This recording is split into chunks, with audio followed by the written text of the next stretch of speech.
today I am announcing that I am officially coming out with my shoe. ESPN just dropped a bombshell about Angel Reese's brand new Reebok contract, and the internet is absolutely stunned. Seriously, did that really just happen? Reese, best known as Caitlin Clark's loudest rival and part-time sideline crier, has somehow landed a deal with a brand that seems to have thrown credibility out the window. Let's not forget her iconic moments this season, mocking and bullying Clark, faking injuries to sit out games, and delivering next to nothing when she actually stepped on the court. And now this? Unreal. Backhand index pointing, right? Let us know in the comments. Don't forget to like, subscribe, and turn on all notifications so you never miss a Swish Alert breakdown.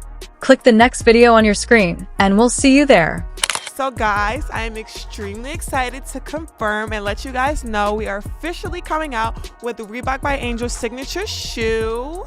We have already kicked off the design process and I can't wait to share with you guys. It will be for men and women. And Reebok actually thinks Angel Reese is the one to lead their big comeback? Bold move, but honestly, incredibly stupid. I mean, who even are her fans? Seriously, who's buying these shoes? At this point, Reebok might as well have partnered with some random TikTok influencer and gotten the same results. This whole deal just screams desperation.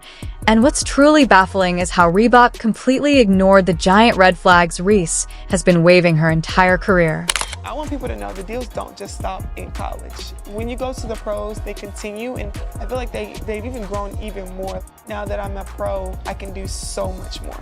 Angel Reese signature, with We Shouldn't Act as Like This, is a Cinderella tale because Reebok is a whole circus that isn't good.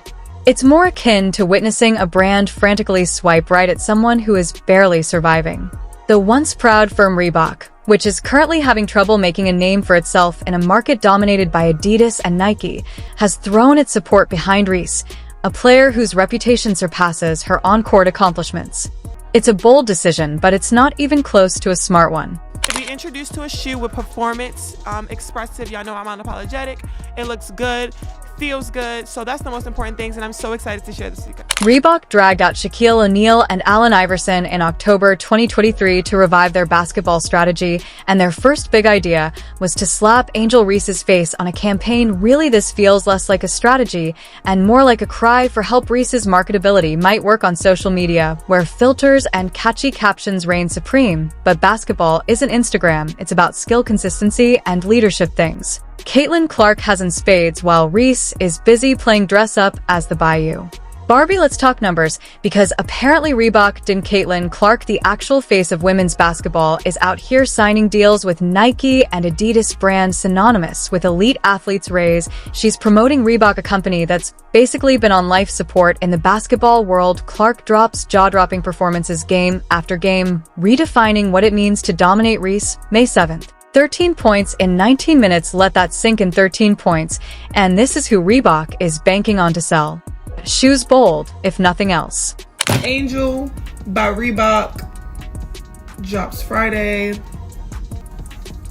Reebok by Angel, Angel by Reebok, whatever you want to call it, drops Friday. People are so weird. And since we're on the topic of shoes, let's talk about this Reebok engine nonsense. A sneaker with a flashy name and a backstory literally nobody asked for. Energy return system. Nitrogen-infused foam. Sure, it sounds impressive in a press release, but in reality, good luck convincing anyone this is the next big thing when Nike's tech is already miles ahead of the competition. And don't even get me started on the design. Was Angel Reese really hands-on in this process, or did Reebok just need a semi-recognizable face to shove in front of the cameras and hope people buy it? It's kind of like I'm Hannah Montana, you know, like having two different kinds of things. When you're about your business and know what you want in life and who you are, you make way for what you want. Now, the marketing geniuses at Reebok think the engine will be a game changer when it launches in spring 2025, right? Because nothing screams elite athlete like someone whose court performances are as inconsistent as a vending machine. Eating your dollar raise is supposed to sell this shoe to whom the handful of fans who care more about her TikTok dances than her shooting percentage. Good luck with that. And don't even try to spin Reese's off-court ventures as a sign of her success. The Met Gala. Beats by Dre Good American. Sure, she's cashing checks, but at what cost? Her entire brand feels like a glittery distraction from the fact that she's not delivering where it matters on the court. Caitlin Clark doesn't need to show up at the Met Gala or pose in designer campaigns to prove her worth. Her gameplay speaks louder than any gimmick ever could. Reebok's decision to hitch its wagon to Reese is laughable when you consider the bigger picture. Caitlin Clark is out here breaking records, redefining women's basketball and signing deals with the biggest names in sports. Reese, meanwhile, is playing second fiddle, trying to stay relevant with a brand that's been clinging to nostalgia for decades. It's like watching someone try to sell a flip phone in the age of iPhones. Cute, but completely out of touch. Angel Reese is the perfect example of how a social media persona can be dressed up and sold as something it's clearly not. Her marketability, those Beats by Dre commercials, Good American campaigns, and even her self-branded clothing line might make her bank account sing. But let's be real, does any of this scream elite basketball player? No, this is the kind of fame built on filters, hashtags, and, well, rehearsed PR moves, not game-winning performances or jaw-dropping skills. Critics haven't missed this glaring fact, and neither should we. Reese's actual impact on the WNBA, let's just say the jury is still very much out. Clark's stats and skills speak louder than Reese's designer photo ops ever could. Reese might sell jerseys, but that feels more like a win for her social media team than any proof of her actual basketball influence. And let's not kid ourselves, how much of her following is there for her game versus her curated online persona? You do the math, then there's the authenticity issue. Caitlin Clark doesn't have to try so hard to sell an image. Her gameplay is her image. She steps onto the court, performs like a generational talent, and lets her achievements do all the talking. Nike and Adidas practically lined up to sign Clark, and why wouldn't they? She's the kind of athlete who elevates everything she touches, from her team to the brands she represents. Reese, on the other hand, feels like a marketing experiment. Throw enough glitter at her name, and maybe people will forget. She's yet to really prove herself on the hardwood. And let's not forget Shaquille O'Neal's role in Reese's Reebok deal. Shaq clearly sees something in Reese, or more likely, he sees what Reebok desperately wants to believe she can be. He's talked endlessly about making basketball shoes affordable and accessible, which is commendable, but Reese, does she really embody this mission?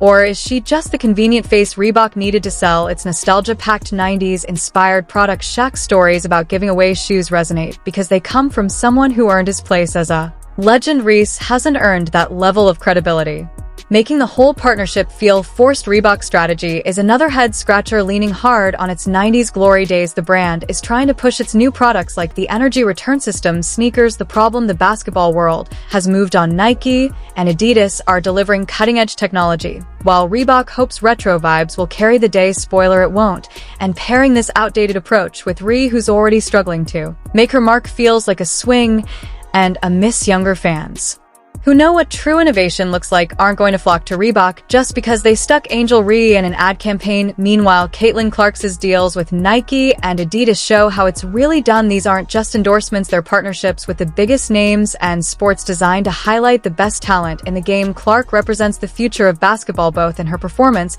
and in the way brands view her as a global ambassador. Reese, in stark contrast, feels like the fallback option a name brands like Reebok cling to because they can't get someone like Clark. At the core of this is the glaring difference between these two players. Caitlin Clark's influence is undeniable. She's not just a face for the WNBA, she's the standard, setting records, inspiring fans, improving her worth every time she hits the court. Reese, she's busy playing catch-up, riding the coattails of her online fame and flashy sponsorships that feel more like distractions than accolades. For all the hype around Reese's social media following and endorsements, her Reebok deal screams second tier. It's hard to take it seriously when it feels like a move born out of Reebok's desperation to stay in the game rather than Reese's actual talent. Let us know in the comments.